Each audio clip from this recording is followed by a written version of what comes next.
There was a lot today that is a microcosm of our season. We miss a layup. We don't get the rebound. A wide open layup, don't get the rebound. They go out in transition. We don't identify a three-point shooter, and they make a three. And,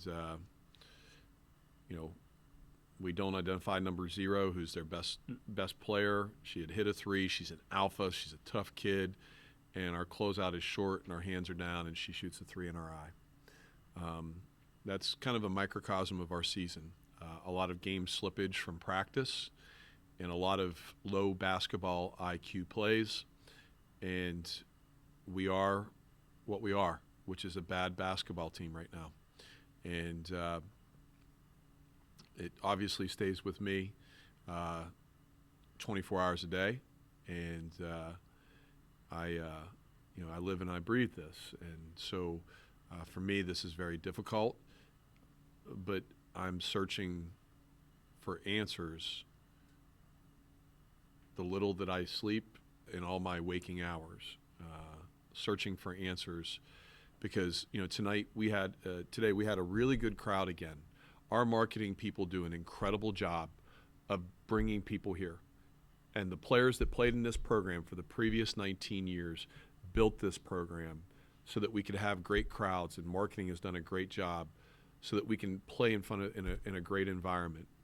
And and this is not just the players, this is us as coaches, we have not lived up to our expectations of what is Duquesne women's basketball. And so we're going into a bye week, and we'll be doing a lot of thinking and trying to recalibrate this.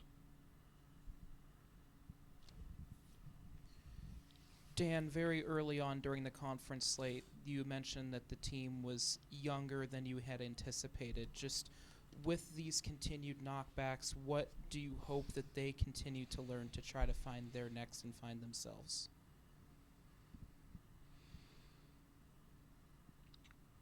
Obviously, I'm really disappointed in myself as I constructed this roster to not sign an experienced point guard. You would think the guy that had Christy Little, 2-time Defensive Player of the Year, and Vanessa Abel, EuroLeague player, and Libby Bazelak, All-Conference player, and April Robinson, Player of the Year, and Meg McConnell, pretty good player. That's been the point guard since I've been here. And we've been incredibly blessed at Duquesne to have great point guard play. The best point guard play in the Atlantic 10, no question about it. And right now we don't have a point guard. We don't have anybody who can dribble the ball without literally dribbling it off their foot. It's very obvious that teams have found our Achilles heel, which is, ball pressure, and the way the new rules are where you can hand check and hot stove. It makes it very difficult for us to get into any kind of offense at all. And, hindsight is 20/20. If I had, another chance to construct the roster, obviously we would have signed a veteran point guard, which is not the easiest thing to do. It's easy to say, but then you have to go in the portal, and the money that kids want is interesting, and it's not just money. Some of them want additional years of school and things like that, and we didn't find the right one, and we didn't take anyone, and the guys that were returning said that they had it, and I believed in them, and and it hasn't worked. I mean, that's the truth of the matter. It hasn't worked, and so we've got to find a way for it to work, whether that's different people advancing the ball, us having different points of entry into our offense. The whole program needs to be looked at.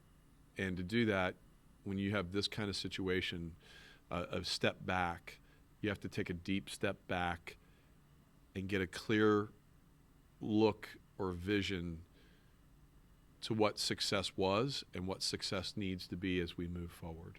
And over the next couple of days, that'll be certainly something that I'll have greater focus on. I've done that already, but I'll have a lot of time to think more deeply about that.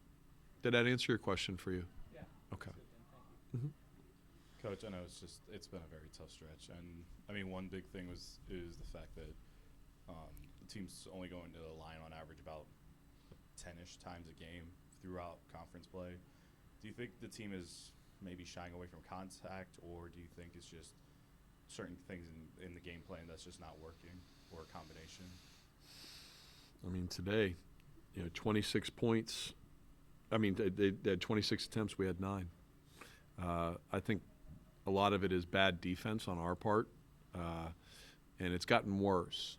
We did a really good job of walling up early in the year. We had done a much better job of taking charges. Today we attempted to take 2 and we got 1. That was, I'll take that. I can live with that. But we tend to roll off contact and again, game slippage. I mean, I can only say so many times about how to attack the body and to get into someone's body and be able to score. And it's really game slippage because we practice all these things, and our practices.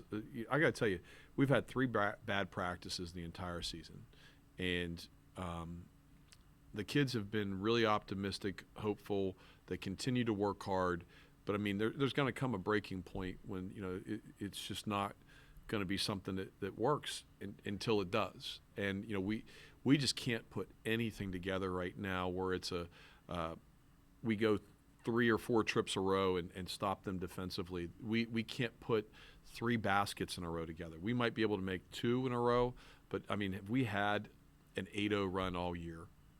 Let's put it this way: we have not had an 8-0 run in January at all, and so getting to the free throw line. Yeah, I'd love to get to the free throw line a lot more. I think that we do. In our post play. Raven Washington is a finesse player, and what we've found is that she's better at catching the ball and trying to get downhill. But she rolls off contact, and that's a bad habit. And we're trying to attempt her breaking of that habit to get to the free throw line. Harriet, got to the free throw line 1 time today, and there's skill deficiencies there where she's got to work on not just relying on her hook, but reverse pivoting and facing up, and then reattacking the body of a defender. But if I feel like I have some of the answers there, I don't probably have all of them.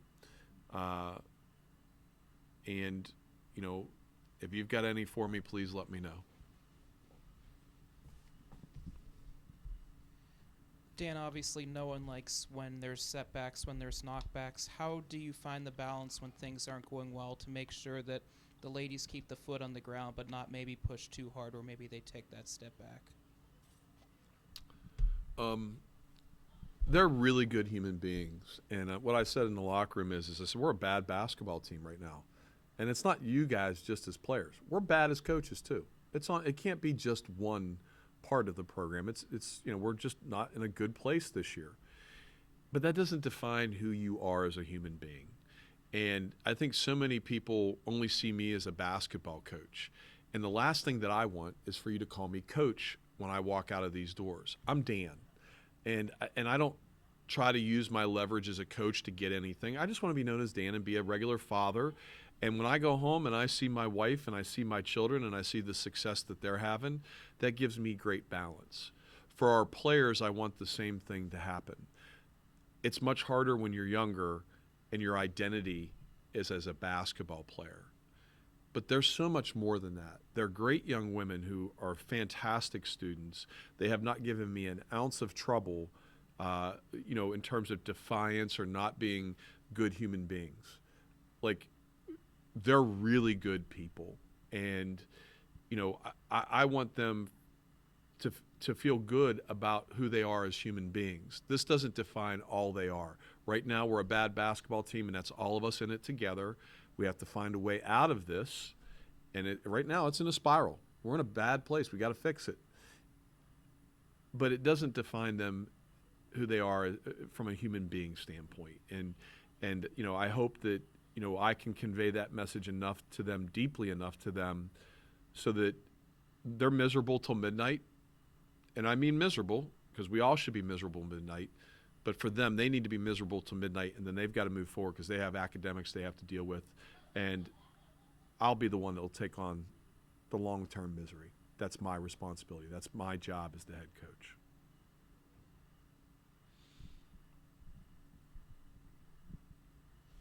Dan, after the St. Joe's game, you talked about us about not just you, but the team being able to kind of pick yourself off the mat. What do you think you guys can do to help kind of pick yourself up to,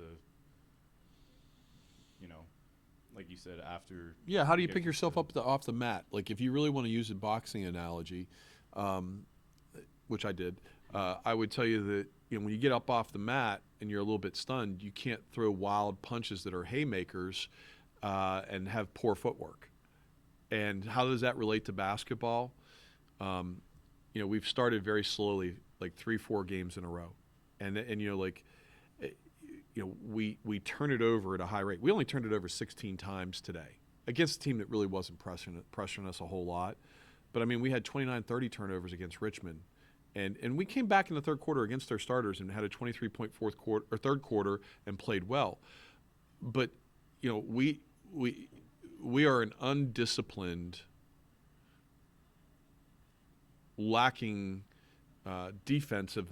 If I was a boxer, I would be lacking defense, protecting my chin, and I would be not nearly as skilled as I needed to be to get in the ring with some heavyweights. So how do you fight that?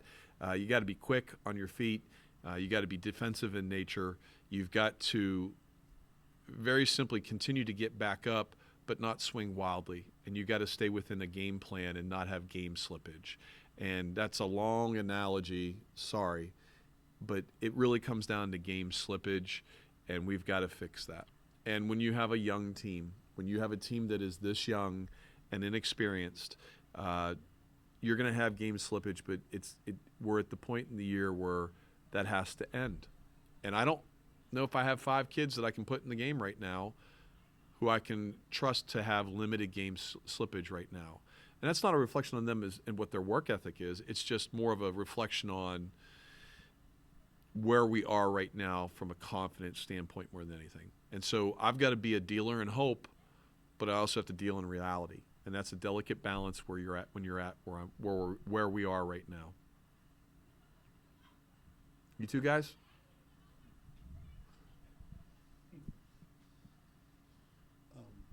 Just an overall standpoint, what went wrong for you as a whole team in the fourth quarter?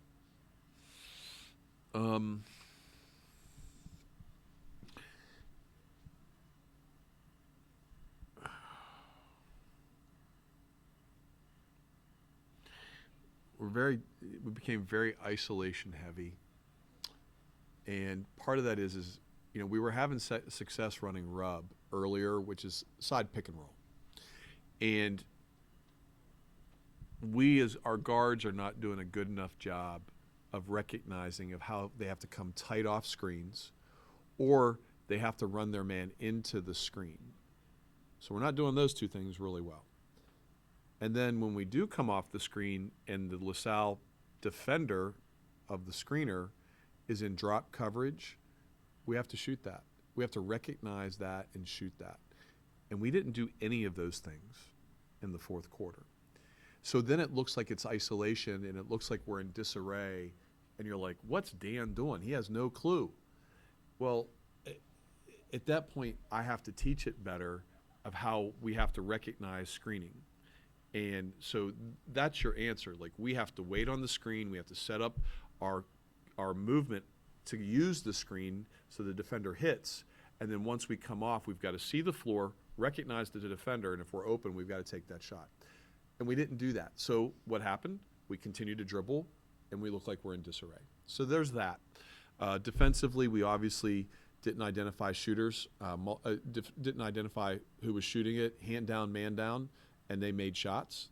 And, when you're playing LaSalle and you are down 8, in the fourth quarter, it's very, very, very, very difficult to have a chance to win because Mountain, their coach, is going to take the air out of the ball and he's going to work the shot clock down until the very last second.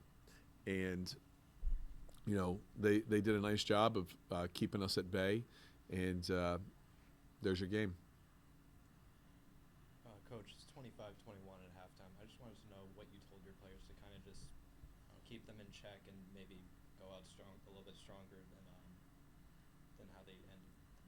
I guess how they ended the second quarter. You know, well, we never had the lead today, guys. You know, early in the year when we were playing pretty well, and that's against, you know, the school down the street. It's against Kent. It's against, you know, Navy, against Liberty, some of the other teams that we played. We led for the vast majorities of the game. And, you know, we're starting really slow right now. I think part of that is confidence. It's certainly game slippage. So game slippage is directly related to confidence. At halftime, you know, you want to be positive with them and you want to correct a few things. And, you know, we talked a little bit about how the screening actions were happening and what they were doing so that we could get shots.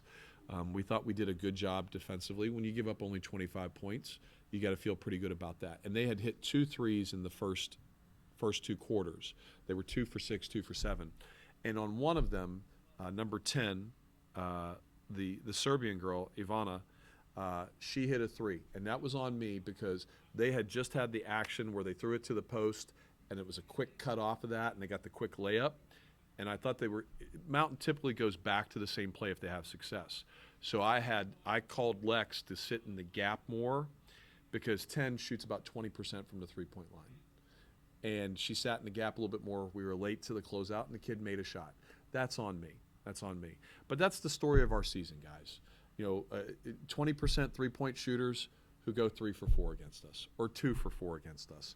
And right now, you know, we can't buy a break. And, you know, luck is hard work meets preparation.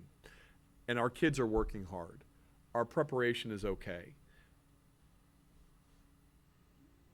To have that luck, you can't have game slippage. So there's your theme of tonight. It's simply we have too much game slippage from practice to game, and we as coaches have to fix that. And that's on us. And then the players, they got to step up. Good question. I want to again thank marketing for everything that they have done. Fantastic job to have a great crowd today for a team that is struggling. We really appreciate marketing, and we appreciate all the fans for being here. Thank you for supporting women's basketball.